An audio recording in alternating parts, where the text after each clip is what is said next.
Hey everyone, today we are going to learn Bootstrap Gutters.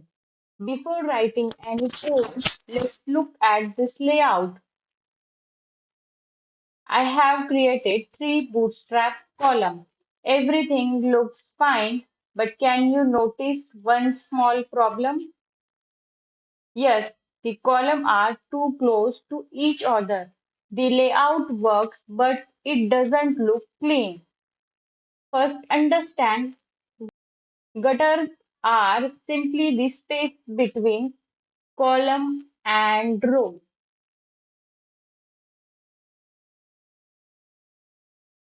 This is a simple bootstrap grid.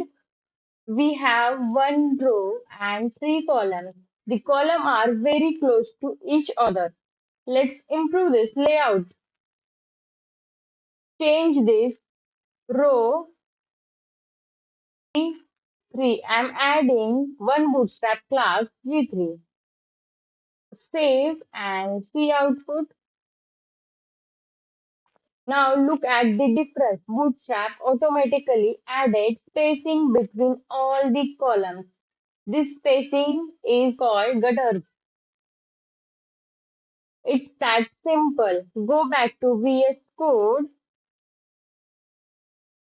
place G1 with GX5.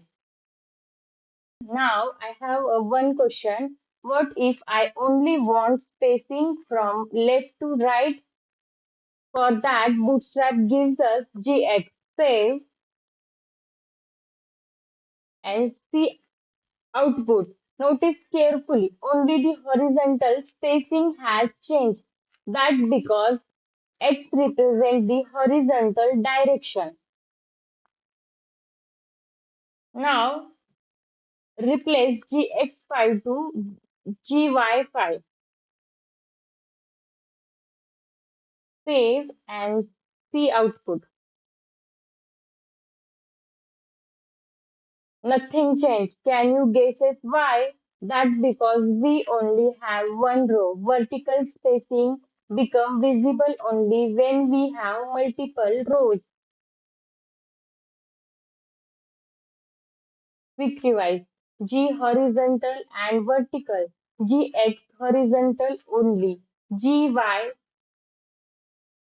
vertical only. You don't need to memorize everything, just remember these three classes. That's enough for most Bootstrap projects. Imagine you are building an e-commerce website. If your product cards are touching each other, the page won't look professional. Just add a gutter class like G3. Bootstrap automatically creates proper spacing. That's why gutters are used in almost every Bootstrap project. So today we learn what Bootstrap gutters are. We also learn the difference between G, GX and GY. We'll try these classes yourself and see how the spacing changes. Thanks for watching. If you enjoyed this video, please don't forget like, share and subscribe.